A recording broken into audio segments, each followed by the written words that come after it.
하나님 말씀 마태복음 6장 9절에서 13절까지 보도록 하겠습니다. 마태복음 6장 9절에서 13절까지 같이 읽도록 하겠습니다. 그러므로 너희는 이렇게 기도하라. 하늘에 계신 우리 아버지여, 이름이 거룩히 여김을 받으시오며 나라가 임하시오며 뜻이 하늘에서 이루어진 것 같이 땅에서도 이루어지이다. 오늘 우리에게 일용할 양식을 주시옵고 우리가 우리에게 죄 지은 자를 사하여 준 것 같이 우리 죄를 사하여 주시옵고 우리를 시험에 들게 하지 마시옵고 다만 악에서 구하시옵소서. 나라와 권세와 영광이 아버지께 영원히 있사옵나이다. 아멘.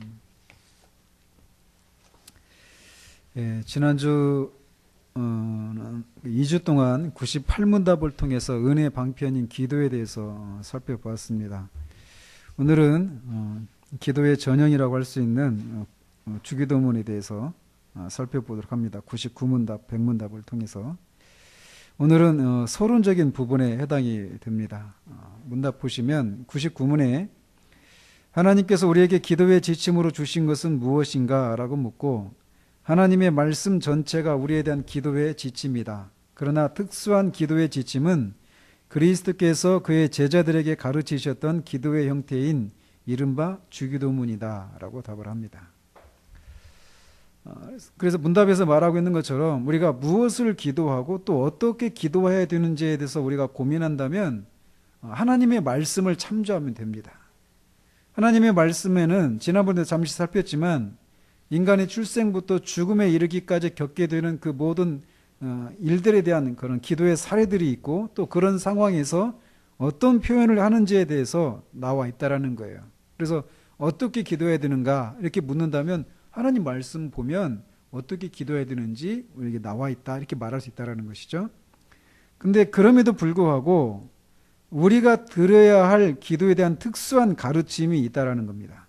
그것이 바로 오늘 우리가 살펴보려고 하는 주님이 제자들에게 가르쳐 주신 주기도라고 불리는 그런 기도문입니다.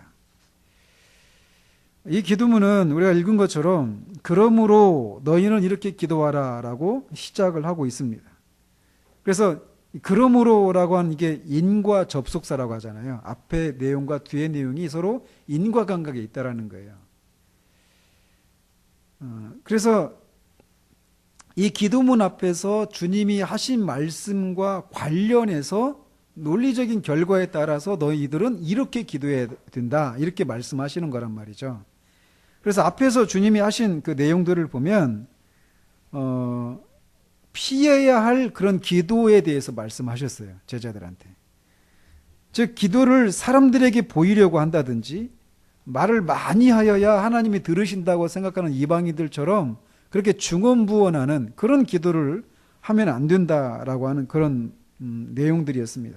그래서 이런 기도를 본받지 말고 골방에 들어가서 구하기도 전에 너희들에게 필요한 것들을 다 아시는 하나님께 은밀하게 기도하라고 얘기하십니다. 그러니까 이제 제자들이 우리들한테도 기도를 알려달라고 이렇게 요청을 하고 그 요청에 따라서 이 기도문을 가르쳐 주신 거예요.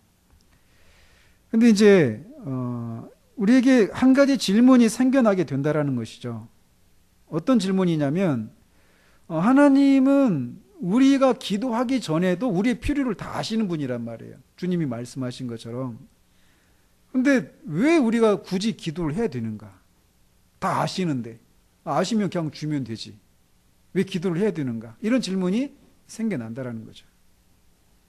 질문이 안 생긴다면 생겨나야 정상입니다.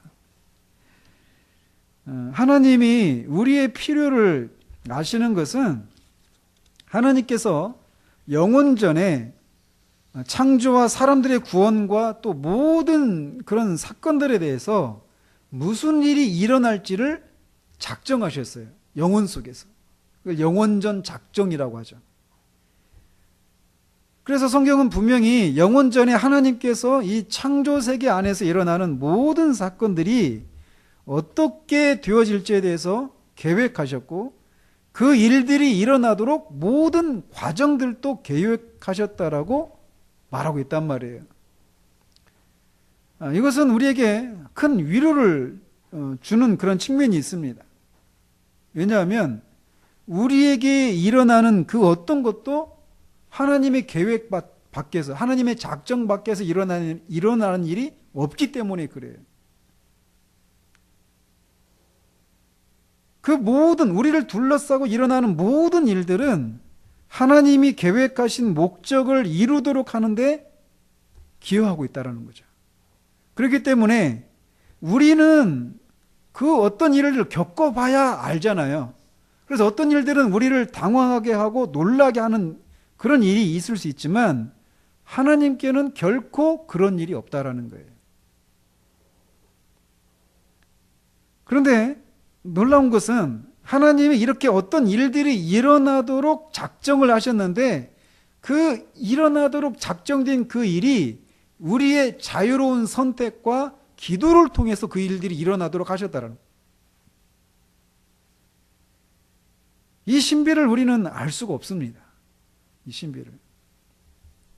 다만 성경은 우리에게 모든 일이 영원전에 영광의 하나님에 의해서 작정되어서 그 일들은 변함없이 반드시 일어나게 되어 있는데도 우리에게 기도하라고 명령하고 있다라는 거예요.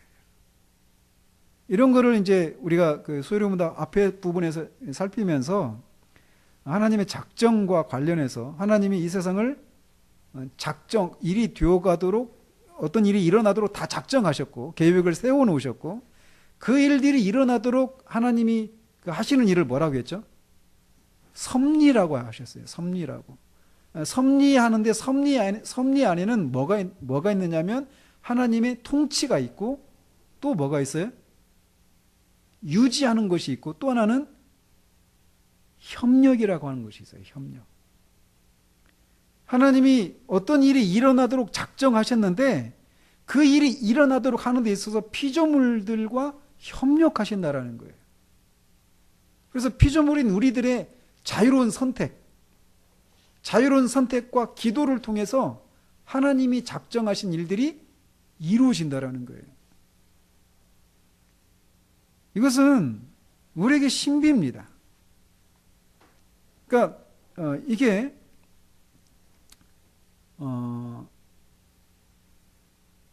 신비이면서도 동시에 우리에게는 영광스러운 일이에요. 그러니까 우리가 없어도 하나님이신 분이 하시고자 하시는 자신의 뜻대로 행하실 수 있는 분이 우리의 협력을 통해서 우리의 선택과 우리의 순종과 불순종, 우리의 모든 선택과 우리의 기도를 통해서 하나님이 작정하신 일들을 이루신다라는 거예요. 우리 보기에는 우리의 선택에 따라서 어떤 일들이 이렇게 새롭게 일어나는 것처럼 보이는데 그 일들이 하나님의 영원한 작정 안에 있다라는 거예요. 이거를 우리의 이성으로는 설명이 안 되는 일이에요. 그러나 분명히 성경이 우리에게 말하고 있다라는 겁니다. 그런데 이렇게 하나님이 작정하신 일들에 우리의 자유로운 선택과 기도를 통해서 하나님의 뜻이 이렇게 이루어지는, 작정된 뜻이 이루어지는데 그 일에 우리가 동참하는 것은 우리에게 말할 수 없는 영광이라는 거예요. 이거를 잘 보여주는 사건이 있다라면 그때도 한번 마태복음 강의하면서 말씀을 드렸지만 사사기에 사사시대 때 유일한 여자 사사가 있습니다. 드보라가 그 당시 이제 그 이스라엘을 앞지하고 있었던 민족이 가나안 족속이었어요. 가나안 야빈이라고 하는 왕에 의해서 통치를 지배를 받고 있었던 시대인데 그때 드보라가 바락이라고 하는 사람에게 이 가나안 왕 야빈의 군대 장관인 시스라 이 사람을 치도록 군대를 끌고 가서 그 사람을 치라고 얘기합니다.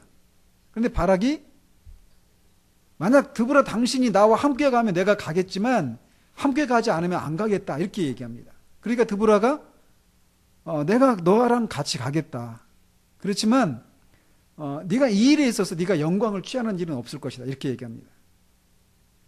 그 시스라라고 하는 야빈 왕의 군대 장관인 시스라를 죽이는 일에 바락이 배제되는 거예요.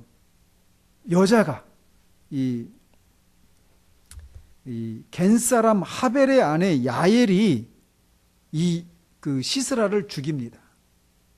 이 사건을 통해서 우리가 알 수 있는 것처럼 시스라는 반드시 죽게 되어 있었어요. 그런데 그 일에 바락이 참여할 수 있었단 말이에요. 근데 바락이 거부한 거예요.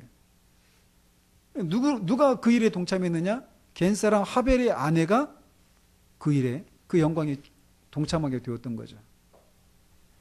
이런 식으로 하나님이 작정하신 일은 반드시 일어나는데 그 일이 우리의 선택과 기도를 통해 일어난다라는 거예요. 따라서 기도한다라고 하는 것은 하나님이 작정하신 일에 우리가 동참하는 것을 의미합니다. 그렇기 때문에 하나님이 우리의 필요를 다 아시는데도 우리에게 기도하라라고 하시는 것은 우리에게 기도하라고 하는 명령이기도 하지만 우리에게 영광인 거예요. 그 하나님의 일이 우리가 동참할 수 있도록 우리를 초청하시는 일이기 때문에 기도하는 것은 영광스러운 일이라는 것입니다. 특권인 거예요. 우리는 우리의 기도를 통해서 하나님이 작정하신 일들을 어떻게 이루어 가시는지 우리는 알 수 없어요. 그러나 우리가 주님께로 가면 우리의 기도가 어떻게 하나님의 그 일들이 우리의 기도를 통해서 어떻게 작동이 되었는지, 어떻게 영향을 끼치고 일이 성취되었는지를 알게 됐을 때 우리는 굉장히 놀랄 겁니다. 우리가 응답받지 못했다고 했던 그런 기도, 또는 반대로 응답받았다고 하는 그런 기도, 이런 것들이 우리가 생각하지 못한 이런 방식으로 이루어졌다라고 하는 것을 보고 굉장히 놀랄 거예요.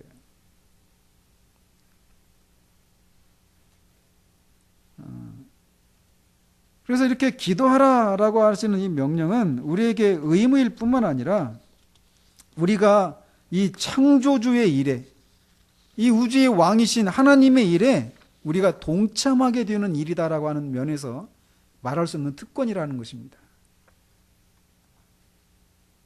근데 우리는 이 특권을 잘 사용하지 않는 것이 문제예요. 그런데 주님은 우리를 그런 영광의 자리에 동참하시면서 그냥 막무가내로 우리의 필요들을 아려는 것이 아니라 그 필요를 아릴 때는 어떤 격식과 내용이 있다라고 하는 것을 우리에게 이 기도를 통해서 알려주고 계신 거예요. 그래서 주님은 이렇게 기도하라라고 말씀하시는 거예요. 그렇다면 이렇게 기도하라고 할 때 우리가 하나님 앞에 기도드리는 내용은 항상 이 주기도문, 이거를 문자적으로 암송하는 것인가? 그건 아닙니다. 오늘날 교회 안에 이런 것들이 많이 들어와 있어요. 그러니까 주기도문 한 1000번 외워봐. 1000번 외우면 원하는 것을 이제 얻을 수 있다. 우리나라 가장 큰 교회 목사님 그런 얘기 많이 합니다. 어떤 성도들이 어떤 막 어려움을 갖고 구원의 문제든 뭐 어떤 문제를 가지고 가서 이제 상담을 하면 내리는 처방이 그런 식이에요. 주기도문 1000번 외우면 문제 해결된다는 식이죠. 마치 이게 어떤 주문같이, 주문을 외우면 어떤 효과가 발휘되는 것 같이 이렇게 생각하는 그런 경우들인데 이건 잘못된 그런 생각이라는 거죠. 주님이 이렇게 기도하라고 말씀하셨던 주님의 기도가 나오잖아요. 요한복음 17장이나 다른 곳에서 기도가 짧게 나오는데 그 기도가 주기도문이 아니었어요. 문자적으로 주기도문을 암송하는 것이 아니었단 말이죠. 주님은 이 주기도문을 통해서 우리의 기도의 큰 틀을, 큰 원리를 우리에게 제공하고 계신 거예요. 마치 집에 건물을 지을 때 이 뼈대에 해당되는 것들이죠. 이 뼈대와 구조. 이 주기도문은 그런 거라는 거예요. 우리의 기도에 있어서 이 뼈대와 구조에 해당되는 그런 원리들을 반드시 기도 가운데 들어가야 될 그런 내용들, 이런 것들을 우리에게 말해주고 있는 것이라는 겁니다.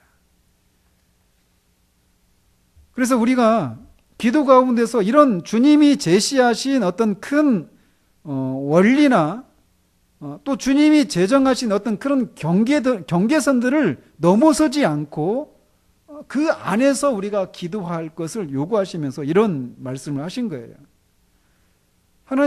주님이 우리에게 기도할 때 우리가 넘어서지 말아야 될 경계로서 이 주기도문을 한 측면에서 이런 목적으로 우리에게 주기도문을 주셨다는 얘기는 우리가 기도 가운데서 넘어서지 말아야 할 지점을 넘어설 위험이 있다라고 하는 것을 전제하고 있는 겁니다.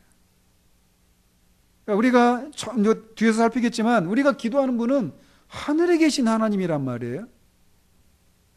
하나님은 높은 곳에 계시고 우리는 땅에 있는 존재란 말이에요. 이 도저히 뛰어넘을 수 없는 존재의 간격이 있는데 우리가 이 경계를 뛰어넘어서 넘지 말아야 될 그런 선을 넘을 수도 있다는 것이죠. 그런 것들을 미연에 방지하도록 하기 위해서 주님께서 어떤 원리들을, 어떤 경계들을 우리에게 제시해 주고 계시다라는 거예요. 이 주기도문이라고 하는 게. 그래서 어떤 사람이 기도를 하는데 바른 기도인가 아닌가는 그 기도의 내용과 이 형식이 이 주기도문에서 주님이 보여주고 계시는 그런 형식과 원리를 좇아서 하고 있는지 아닌지를 보면 알 수 있어요. 아무리 길고 아무리 간절하게 그렇게 사람들의 심금을 울리는 그런 기도를 올린다 하더라도 그 기도가 주님이 우리에게 제시하신 그런 기도의 원리, 주기도문에서 제시하고 있는 그런 기도의 원리를 좇지 않는 그런 기도일 수 있다는 거예요. 그리고 그것은 바른 기도가 아닐 수 있다는 것입니다.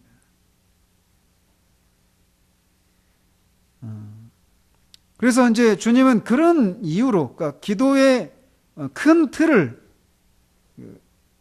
기도 가운데, 기도에 있어서 반드시 구성되어야 될 어떤 원리와 우리가 넘어서는 안 되는 어떤 경계들을 제시하기 위해서 이 주기도문을 주셨는데, 그렇다고 해서 이 주기도문이 기도에 대한 모든 것을 가르치고 있는 것은 아닙니다. 예를 들면 우리는 지난주에도 살폈지만 기도는 누구의 이름으로 해야 돼요? 오직 예수 그리스도의 이름으로 구해야 된단 말이에요. 그런데 이 주기도문에는 그런 게 없어요. 직접적으로 이 기도를 하고 대개 나라와 권세와 영광이 아버지께 영원히 있사옵나이다. 예수 그리스도 이름으로 기도하면 이렇게 안 한단 말이에요. 그거를 아주 매우 본질적인 그런 주제인데 그걸 생략하고 계셔요. 직접적으로 언급하고 계시지 않단 말이에요. 이 주기도문에서. 그럼에도 불구하고 간접적으로는 이제 암시하고 있죠. 그리스도의 이름으로 기도해야 된다는 것을. 어떤 것을 알 수 있습니까? 하나님을 아버지요라고 부른다는 거예요. 하나님을 아버지로 부를 수 있는 존재는 누구예요? 오직 그리스도인만 가능합니다. 하나님을 아버지로 인식하고 아버지 하나님께 기도할 수 있는 존재는 오직 그리스도인 뿐이에요. 그렇기 때문에 간접적으로 예수님을 의지해서 기도한다라고 한 내용이 이 기도문에도 간접적으로는 암시되어 있죠. 그러나 주님의 1차적인 관심이 그런 내용이 아니었기 때문에 기도에 대한 뼈대와 원리만은 제공하고 계시다라는 것입니다. 그래서 주기도문을 이제 살펴보면 주기도문은 크게 세 부문으로 나눠져 있습니다. 하나는 머릿말, 하나는 간구, 맨 마지막에는 결론 이렇게 되어 있습니다. 그래서 백문답에 보시면 주기도의 머리말이 우리에게 가르치는 것은 무엇인가 라고 묻고 주기도의 머리말 곧 하늘에 계신 우리 아버지요 라는 부분은 자녀들이 아버지에게 대하는 것처럼 우리를 도울 수 있고 또 언제나 도울 뜻을 갖고 계시는 하나님께 거룩한 경외심과 확신을 가지고 가까이 나아가라는 것이며 또 우리는 다른 사람들과 함께 그리고 다른 사람들을 위해 기도드려야 한다는 것이다. 우리말 성경에는 하늘에 계신 우리 아버지요 이렇게 되어 있지만 원어에는 우리 아버지 하늘에 계신 이렇게 되어 있습니다. 그래서 그 순서를 따라서 이렇게 기도를 살펴보면 먼저 주님은 너희는 이렇게 기도하라 라고 말씀하신 후에 곧장 하나님의 이름이 거룩히 여김을 받으시오며 뜻이 하늘에서 이루어진 것처럼 땅에서도 이루어지기를 원합니다. 우리에게 일용할 양식을 주시옵소서. 이런 식으로 우리가 필요한 것들을 곧장 하나님 앞에 간구하라고 말씀하고 계시지 않아요. 주님은 먼저 기도를 시작할 때 하나님을 부름으로써 시작해야 한다라고 가르치고 있다는 겁니다. 하나님을 부른다라고 하는 것은 하나님을 경배하는 것을 말하는 거예요.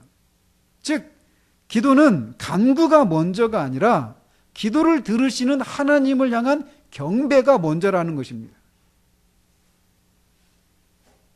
이것은 우리의 기도를 들으시는 하나님이 어떤 분이시고 그분이 우리와 어떤 관계를 맺고 계시는 분인가에 대한 묵상과 함께 그분을 부름으로써 기도를 시작해야 한다라고 하는 것을 이 하늘에 계신 우리 아버지여 이렇게 하나님을 부름으로써 기도를 시작하라고 하시는 이 가르침 속에서 그것을 우리가 이제 배우게 된다라는 거죠. 곧장 우리의 필요를 간구하는 것이 기도가 아니라는 거예요.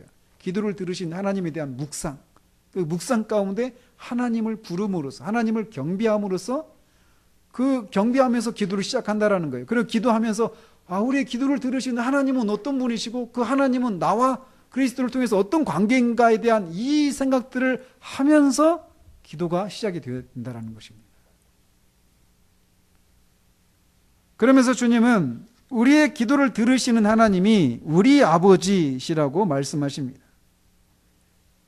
우리는 아버지 되신 하나님께 기도하는 거예요. 누가 하나님을 아버지라고 부를 수 있습니까?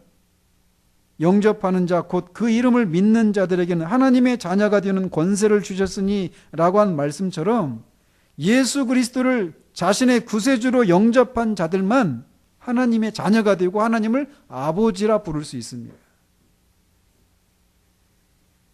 따라서 주님이 가르치신 이 기도는 오직 그리스도인들만이 할 수 있는 기도라고 할 수 있어요.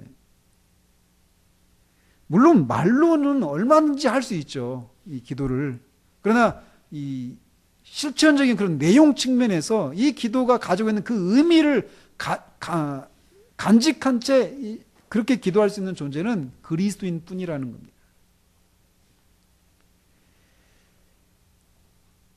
하나님을 아버지로 부를 수 있다라고 하는 측면에서만 이 기도가 그리스도인만이 할 수 있을 뿐만 아니라 기도의 내용도 이 기도는 오직 그리스도인만이 할 수 있는 기도라고 하는 것을 우리에게 말해주고 있습니다. 왜냐하면 간구의 내용을 보십시오. 하늘에 계신 우리 아버지요? 뭐예요? 이름이 거룩히 여김을 받으시오며. 누구의 이름이? 하나님의 이름이.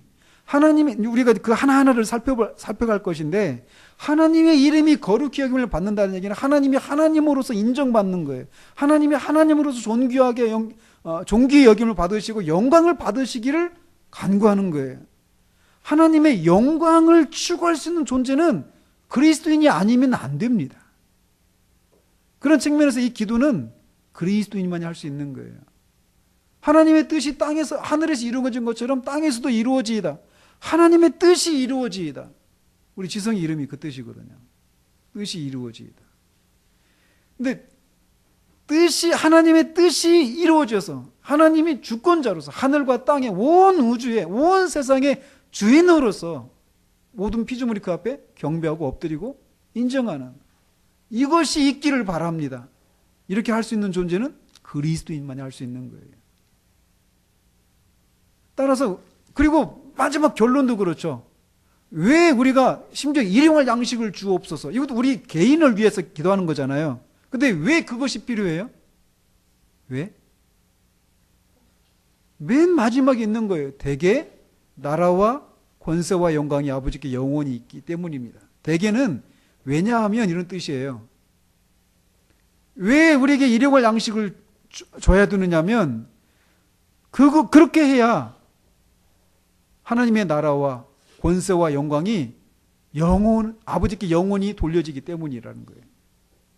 즉 우리의 개인적인 그런 존재와 삶, 또 하나님과 관련해서 모든 것이 하나님의 이름이 높여지고 하나님이 하나님으로 인정받기를 위해서 우리의 필요를 채우셔야 되고 채워주실 것을 기도하고 하나님을 위해서 또 하나님의 이름이 높여질 것을 기도하겠다라는 거예요. 기도의 시작과 끝이 다 하나님이 하나님으로 인정받는 것, 이것이 기도의 전부의 내용이 목적하고 있는 거란 말이에요. 그러니까 이런 삶의 목적과 존재 이유를 가진 존재는 오직 그리스도인 뿐이에요.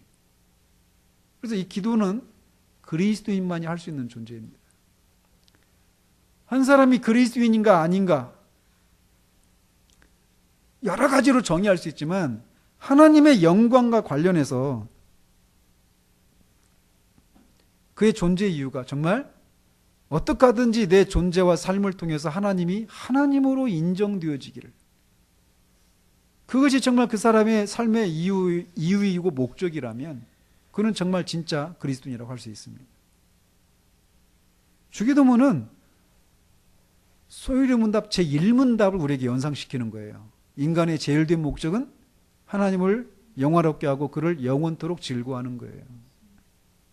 이게 인간의 존재 이유란 말이에요. 근데 그 존재 이유를 그렇습니다, 내가 그런 존재입니다, 그것이 인간을 인간되게 하는 것입니다라고 아멘으로 답할 수 있는 사람, 이 사람이 그리스도인인 거예요. 나중에 이제 하겠지만 우리의 기도가 다 이 하나님의 영광이라고 하는 것에 걸려야 되는 거예요. 어떻게 하든지 내 자녀를 위해서 기도하는 것, 건강을 위해서 기도하는 것, 우리의 진로를 위해서 기도하는 것, 모든 것이 다 하나님의 영광에 걸려야 한다라는 거예요. 내가 왜 그걸 들어줘야 되는데 이걸 통해 하나님이 영광 받으셔야만 하기 때문입니다. 이렇게 돼야 된다는 거예요.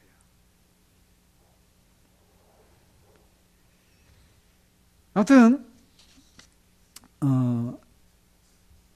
이 기도 내용 자체가 하나님의 영광을 위한 것이기 때문에 그런 이유에서라도 이 기도는 그리스도인만이 할 수 있는 기도라는 것입니다. 먼저 우리 아버지라고 하는 그런 말이 있는데, 하나님을 우리 아버지라고 부른다라고 하는 것은 우리에게 무엇을 가르쳐 주느냐면, 전에는 우리가 본질상 진노의 자녀였어요. 그리고 하나님을 마음에 두기 싫어하고 하나님의 뜻이 아니라 우리의 욕심과 정욕을 따라서 살면서 하나님과 원수되었던 사람들이 바로 우리들이었습니다. 그러나 이제 그리스도를 인해서 하나님과 원수 관계를 청산하고 화목을 이루고 하나님을 사랑하고 그분의 뜻이 자신의 삶과 존재를 통해 이루어지는 것을 삶의 목적으로 삼게 되었다라는 겁니다. 그리고 하나님을 아버지라고 부를 수 있게 되었어요. 이거는 정말 사람들이 경험할 수 있는 최고의 기적입니다. 하나님을 마음에 두기 싫어하고 하나님의 뜻이 아니라 내 뜻대로, 내가 원하는 대로, 내가 하고 싶은 대로, 내 욕심대로, 내 정욕대로, 내 행복을 위해서, 그게 모든 사람들이 갖고 있는 공통된 그런 목적이에요. 근데 그게 바뀌는 거예요. 하나님을 마음에 두기 싫어하는 것이 아니라 하나님을 사랑합니다. 하나님을 더 알고 싶어하고 내 뜻이 아니라 하나님의 뜻, 하나님의 뜻이 나의 삶과 존재를 통해 이루어지기를, 무한하신 하나님의 어떠하심이 이렇게 작고 초라하고 유한한 내 삶과 존재를 통해 조금이라도 드러날 수 있기를, 그런 삶의 목적을 가진 사람으로 바뀌어버리는 거예요. 그리스도를 믿음으로. 그래서 하나님을 아버지라고 부를 수 있다는 겁니다. 우리는 기도 가운데 이런 확신을 가지고 나아가야 해요.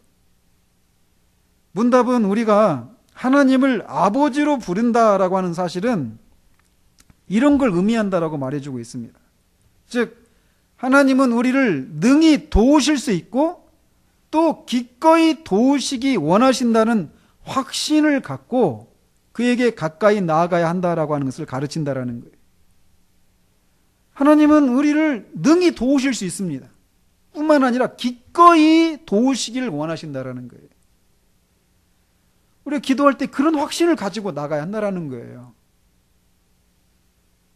또한 자식이 아버지에게 대하듯이 자식으로서의 사모와 사랑과 기쁨의 감정을 갖고 그에게 나아가야 한다라는 것입니다. 그래서 우리가 하나님을 아버지로 부를 때 하나님은 우리를 도우실 수 있고 기꺼이 도우시기를 원하는 우리 아버지시기 때문에 우리가 사랑과 기쁨과 그런 사모의 마음을 가지고 나아가고 있는지 우리 기도를 돌아볼 필요가 있어요. 아버지께 기도하고 있다는 사실을 통해서 주님은 우리에게 우리의 기도가 우리 기도를 들으신 분이 하나님 그런 분이고 하나님과 우리가 그런 관계를 맺고 있다는 사실들을 일깨우고 계시는 거예요.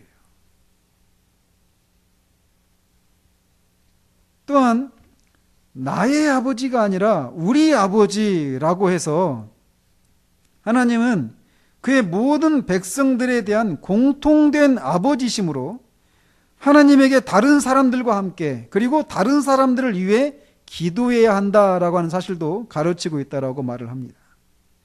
그래서 에베소서 6장 18절에 모든 기도와 간구를 하되 항상 성령 안에서 기도하고 이를 위하여 깨어 구하기를 항상 힘쓰며 여러 성도를 위하여 구하라 라고 말하고 있습니다. 그래서 우리가 하나님은 내 아버지도 되시지만 그리스도 안에서 같은 형제 자매된 다른 형제 자매들의 아버지도 되신다라는 거예요. 우리의 아버지시라는 거죠. 그러니까 우리가 우리 자신만을 위해서 기도하는 것이 아니라 다른 사람들을 위해서도 기도해야 한다라는 거예요. 다른 사람들을 위해서. 또 더 나가서 성도들과 그의 자녀로 인정되는 사람들을 위해서만 기도하는 것이 아니라 성경에는 나라를 위해서, 나라의 지도자들을 위해서, 우리를 핍박하는 원수들을 위해서까지도 기도하라고 얘기하고 있습니다. 우리 아버지라고 하는 이 말 속에 그런 개념들이 들어있다라는 거예요. 또 하늘에 계신, 근데 그분이 하늘에 계신 분이라고 주님은 또 우리에게 가르쳐주고 계십니다.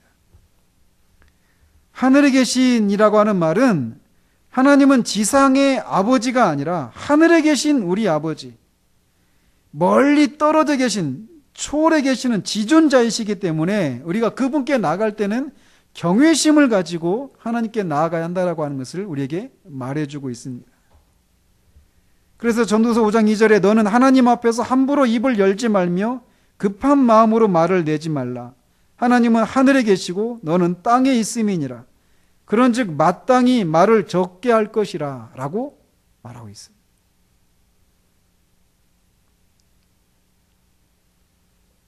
우리가 우리보다 높은 사람을 만날 때도 우리는 만나기 전에 옷깃을 여미고 우리의 말과 행동을 조심하잖아요. 근데 하나님은 하늘에 계신 분이시죠. 우리를 초월해 계시는 분이시란 말이죠. 그렇기 때문에 그분 앞에 나갈 때 우리가 그런 경외함을 가지고 나아가야 한다는 거예요. 다니엘의 기도처럼 그분은 크고 두려우신 분이십니다. 우리는 우리의 이해를 넘어서는 대상 앞에서 두려움을 느껴요. 하나님은 우리가 속속들이 파악할 수 있는 그런 분이 아니십니다. 그분은 우리와 다른 분이셔요. 초월해 계시는 분이십니다.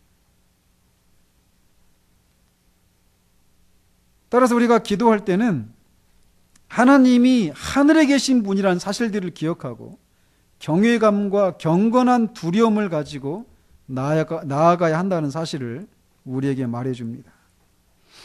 종종 그런 분들을 봐요.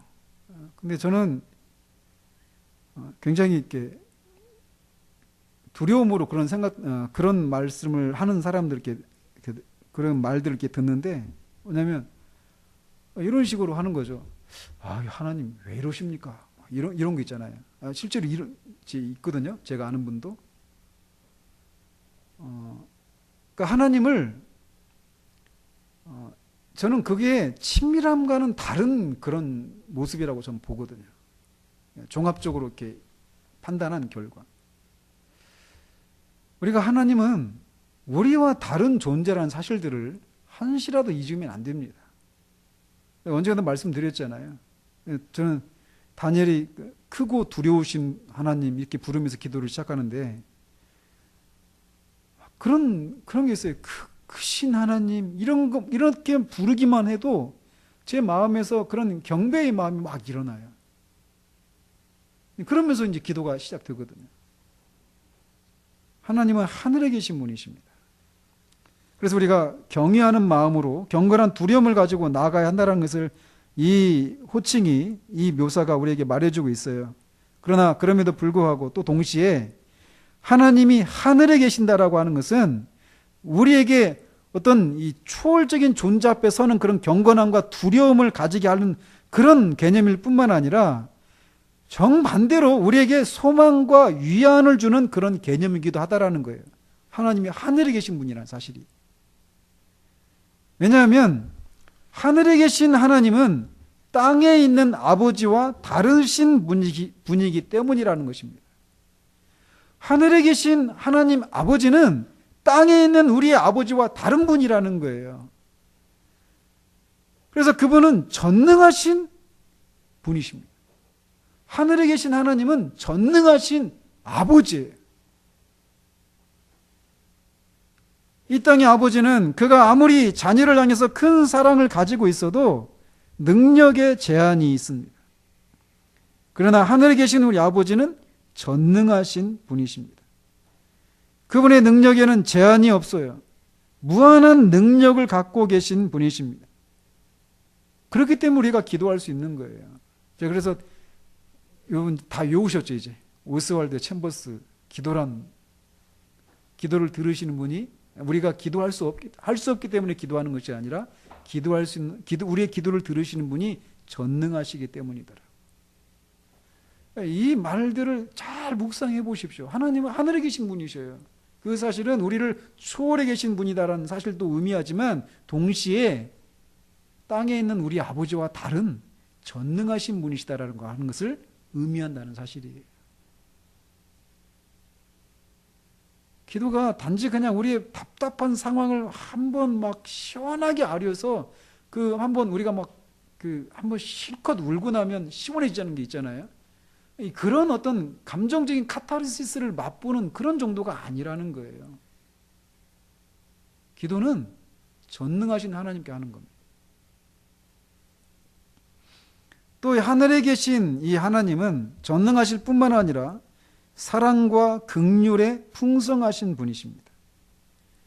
야고보 사도는 너희 중에 누구든지 지혜가 부족하거든 모든 사람에게 후히 주시고 꾸짖지 아니하시는 하나님께 구하라. 그리하면 주시리라. 하나님은 인색하신 분이 아니셔요. 우리가 구한 것만큼만 주시는 분도 아니십니다. 에베소서 3장 20절에 우리의 온갖 구하는 것이나 생각하는 것에 더 넘치도록 능히 하실리라고 말합니다. 또 시편 103편 13절에 아버지가 자식을 긍휼히 여김같이 여호와께서는 자기를 경유하는 자를 긍휼히 여기시나니. 로마서 8장 32절에 자기 아들을 아끼지 아니하시고 우리 모든 사람을 위하여 내주시니가 어찌 그 아들과 함께 모든 것을 우리에게 주시지 아니하겠느냐. 이 외에도 하나님이 하늘에 계신 분이라는 것은 우리가 그분의 성품을 생각할 때 많은 위로와 소망을 줍니다. 하나님은 땅에 계신 아버지가 아니라 하늘에 계신 아버지이십니다. 전능하시고 긍휼과 자비가 풍성하시고 우리에게 후히 주시고 꾸짖지 아니하시는, 우리가 구하는 것보다 더 넘치게 능히 하실 수 있는 그런 분이시라. 우리가 그런 하나님의 자녀예요.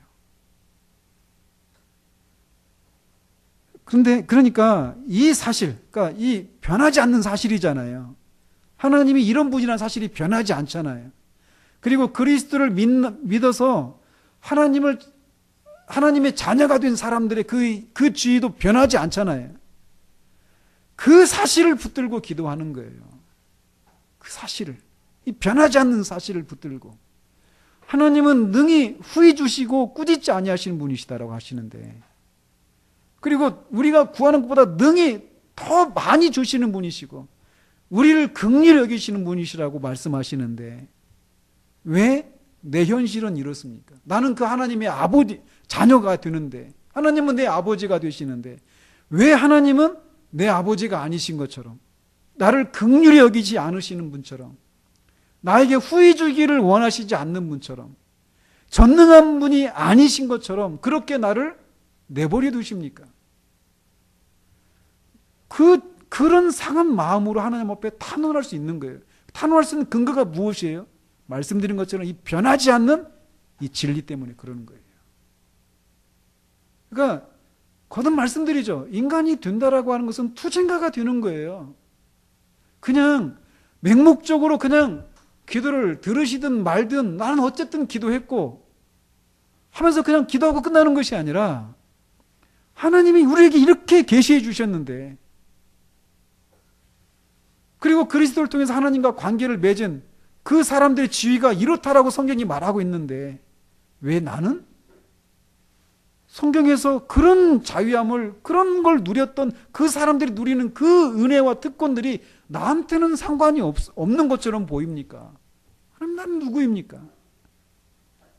왜 내 기도는 이렇습니까? 왜 나한테는 하나님 이렇게 하십니까? 하나님 앞에 묻고 나가는 거예요. 그 실제들을, 이것이 실제라고 하는 사실들을 내 삶 속에 하나님 드러내 주시기를, 이 변하지 않는 이 진리를 붙들고 우리가 기도하는 거예요.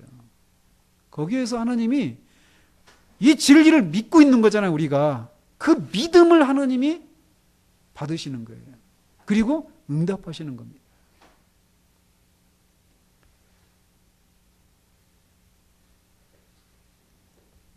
그러면 우리가 기도할 때마다 하나님을 묵상하면서 그분의 이름을 부르는 것으로 시작을 해야 됩니다. 그래서 이 하늘에 계신 우리 아버지요 라고 한 이 짧은 이 서론에 해당되는, 이 머릿말에 해당되는 이 간단한 문구 속에서 우리는 이 두 가지, 하나님을 경외하고 경건한 두려움을 가지고 나아가는 이것과 하나님이 우리의 아버지가 되신다라고 하는 하늘에 계신 아버지라는 것, 이 땅에 있는 아버지가 아니라 하늘에 계신 아버지라는 사실. 그래서 우리가 그 하나님의 자녀가 되어서 자녀로서의 그런 친밀함을 가지고 나가야 된다는 거예요. 이 경건함과 친밀함, 이 두 가지 서로 배타적인 것처럼 보이지만 같이, 우리가 두 가지가 같이 가지고 나가야 한다는 것입니다. 그래서 우리가 기도할 때마다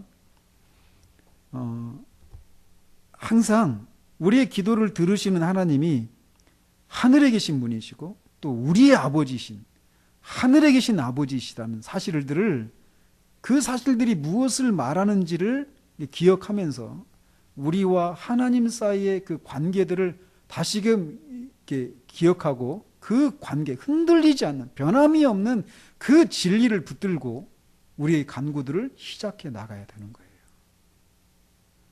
믿음이 없이는 하나님을 기쁘시게 해드릴 수가 없어요. 하나님께 나아가는 자마다 그를 찾는 자들에게 상 베푸시는 분이라는 사실들을 믿고 나가야 돼요. 우리가 그럴 수 있는 것은 하나님이 하늘에 계신 분이시기 때문에 그러는 거예요. 전능하시니까, 사랑과 긍휼이 풍성하시니까 그 확신을 가지고 나아가야 합니다. 기도 가운데. 그래서 우리가 진짜 하나님이, 하늘에 계신 그 하나님이 우리의 아버지시라는 사실, 이게 얼마나 놀라운 일입니까? 얼마나 벅찬 일이에요. 이 우주를 창조하신 우주의 주인이신, 우주의 왕이신 분이 우리의 아버지라니요. 그분이 우리의 삶을 돌보시고 인도하시고 우리에게 말씀하시고 우리를 빚어가시고 우리를 다스리신다라고 하는 이 실증이 우리 삶 가운데 충만히 드러나는 그런 기도 생활, 그런 삶을 우리 모두가 누려가기를 바랍니다. 기도하겠습니다. 하늘에 계신 우리 아버지여,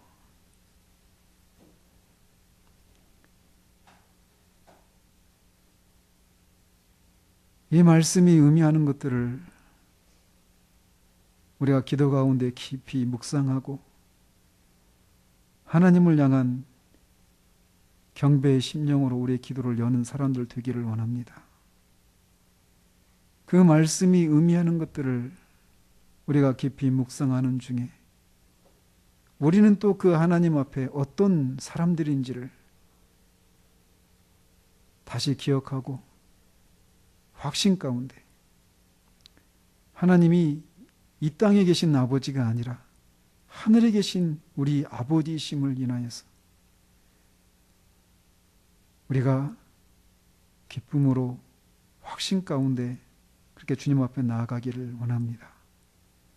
하나님은 전능하시고 긍휼과 자비에 풍성하시고 후히 주시고 꾸짖지 아니하시는 분이시며 우리가 구하는 것보다, 우리가 마음으로 생각하는 것보다 더 많이 능히 주실 수 있는, 기꺼이 우리를 도우시기를 원하시고 도우실 수 있는 그런 우리 아버지이심을 우리가 기억하며 이 땅에서의 우리의 삶의 현실들을 주님 앞에 아뢰고 그 현실 속에 하나님이 그런 하나님이란 사실들이 우리의 삶을 통해 드러나기를 소망하며 그렇게 주님 앞에 나아가는 우리들 될 수 있도록 주님 도와주시옵소서.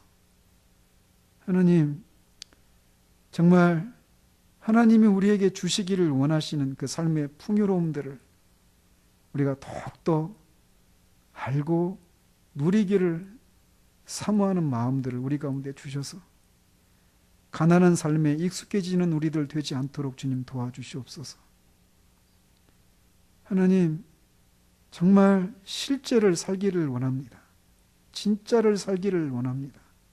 우리의 기도가 그렇게 하나님의 간섭하심을, 통치하심을, 인도하심을, 보호하심을 우리의 삶에 드러내는 그런 놀라운 수단과 특권임을 우리가 실제로 맛보아 알아서 우리의 삶이 정말 지금보다 더 풍성해지고 더 역동적이 되게 하시고 더 생기를 드러내는 그 하나님과 동행하는 그 삶이 있는 그